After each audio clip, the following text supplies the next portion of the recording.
For Lab 10, before opening up the step file, go to Options and Import, and make sure that Enable 3D Interconnect is not turned on.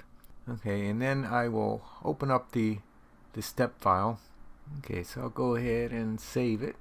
The first thing I'm going to do is fix all of these parts in location so I don't accidentally move them.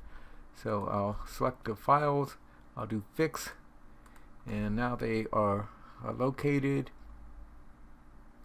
and I'm going to then apply the materials. And so for the handle, I'm going to make that brass, and then for the now when we do this, you might have to remove a previous appearance.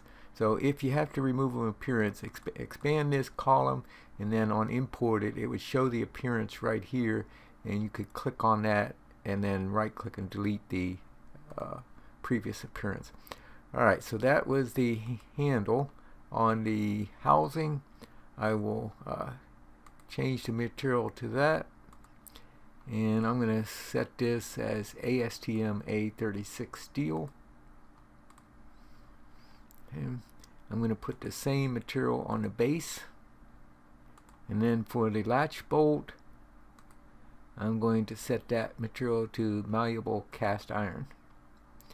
Alright, so I've set my materials. I'll save the assembly, and then I'm going to open up the housing, create a sketch on this face, and I'll draw a circle. I want it to be at the center of this hole.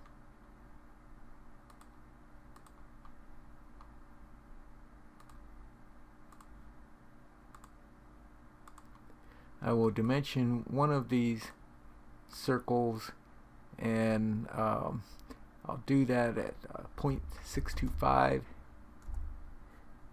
inches. And so let me go ahead and change these document units to inches. So I'll go to Options and Document Properties, and I'm going to set this to ANSI units, inches.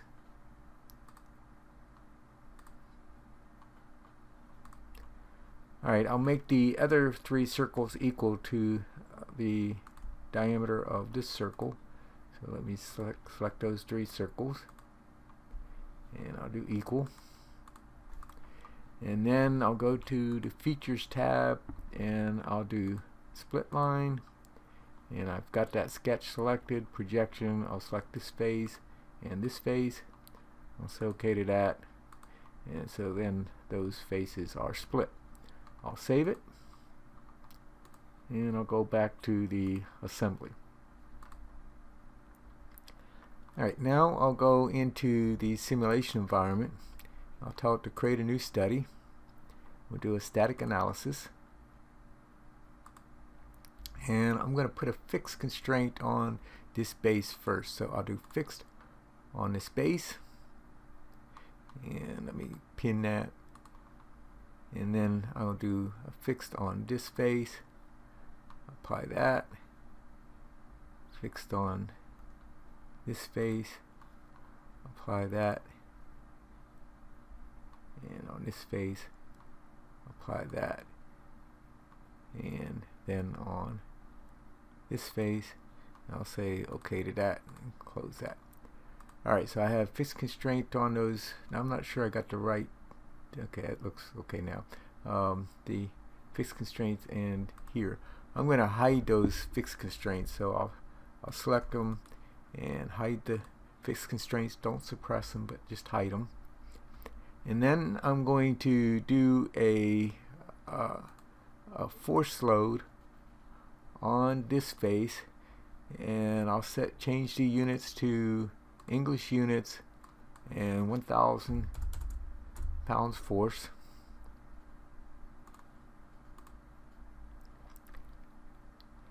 Then I need to define the contacts between the faces.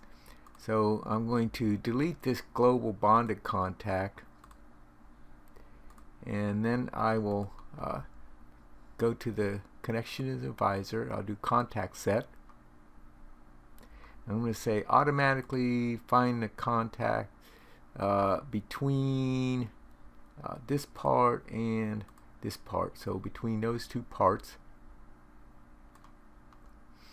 And so I don't want it to find other contacts just yet, and I'm going to set this to bonded,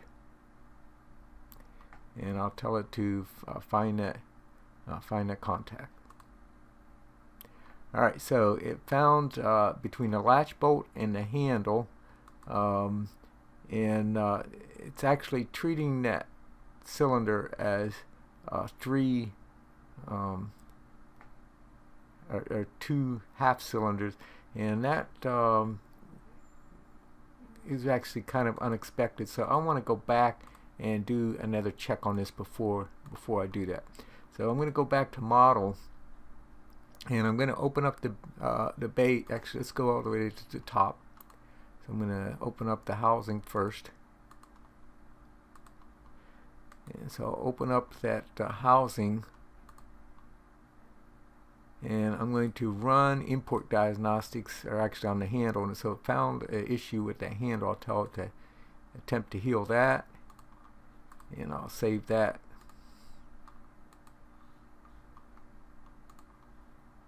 And then I'll get the housing, I'll open it. So I'm going to run a quality check on, or import diagnostics on each one of these. And I'm not seeing the option for this part, perhaps because I already did that split. Let me drag this up and see if I then get that. I've got the file open. I'm not sure why I'm not seeing import diagnostics on that. Maybe it ran that when I added a split to it.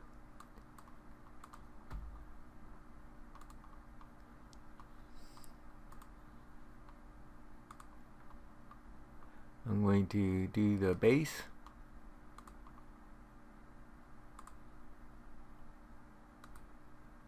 I'll run the import diagnostics. Okay, so no problems with this one. I'll save that and close it. And the latch bolt.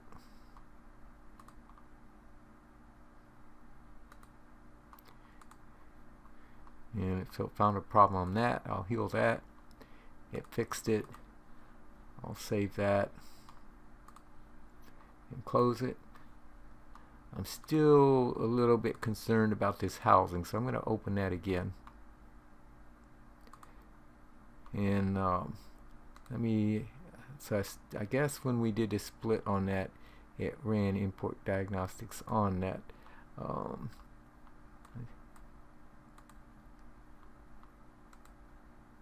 Because I don't see it available now. Alright, notice there's this symbol here that I need to rebuild the part, so I'll do rebuild. I'll save it.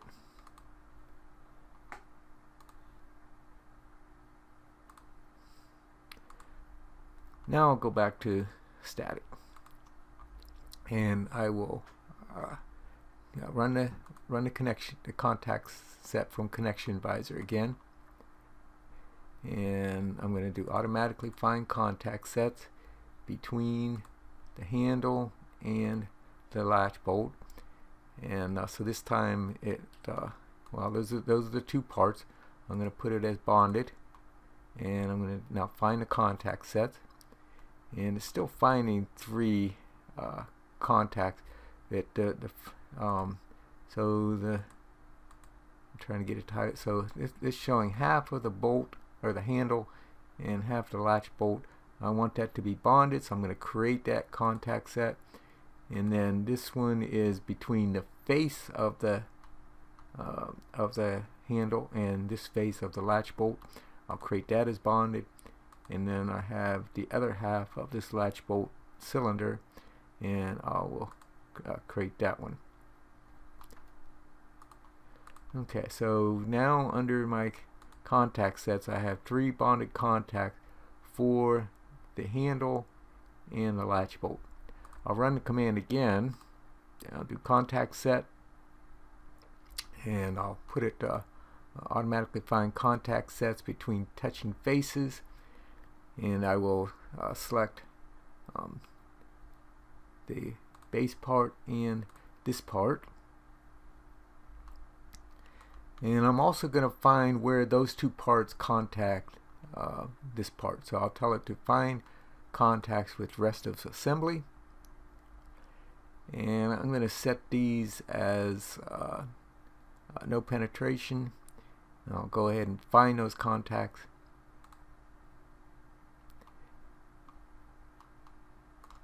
And so it finds several contacts. I will select the first one, and so that's the side up here, the side of the housing to the side of the latch bolt. I want that to be no penetration, so I'll create that one. And then the next one is the top up here in the housing. I'll create that one. And the next one is the side over on that side in the housing. I'll create that. And then this is the top and the housing. I'll create that. The side on the bottom of the latch bolt and the housing. I'll create that. And the side on the other side at the bottom in the housing. I'll create that. And then this is between the base and the housing, and that should be bonded, so I'm going to change that to bonded, and then I'll create it. And then on this one, so it's that face on the bottom of the latch bolt and the plate, I'm going to do that one as no penetration.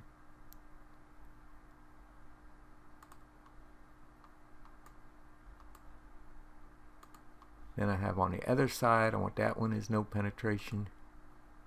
And then the last one is over here between this plate and the housing. Now yours may be in a different order as you create them. I want that one to be bonded.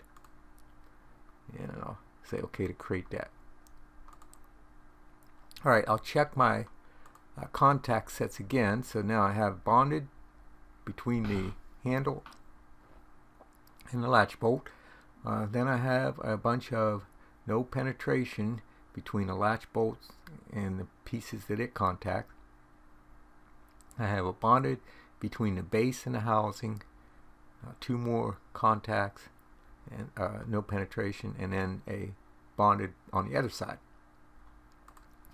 I want to set a weak spring on this because see, this part can slide now, and so I need to put a weak spring on that. So I'll go up to static, and I'll go to the properties, and I'll come down here. I'll tell it to use a soft spring to stabilize the model.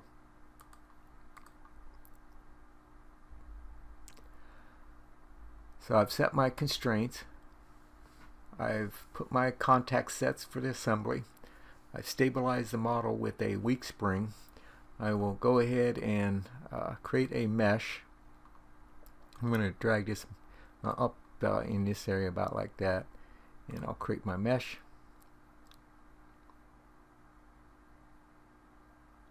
And I might like to have it a little bit more dense than that. If I could make it more dense, it'll take longer for it to run. I'm just going to go ahead and run it at the setting where I have it now. One thing I noticed that it's set to run an iterative, more accurate or slower surface to surface bonding, so it'll take a little bit longer for it to run. I will change my background to white, and I'm going to change the stress display. I'll set that to floating, and von Mises KSI. And so we see that the high stress area is right up in this area, but it's limited to a very small area just along that edge here and here. I will go to the deformation or displacement, and I'll change that to inches. I'll do floating inches. So I have, see about 2/1000 of an inch displacement, so about half the thickness of a sheet of paper, so it's not displacing very much. I'll display a safety factor, so I'll display factor of safety,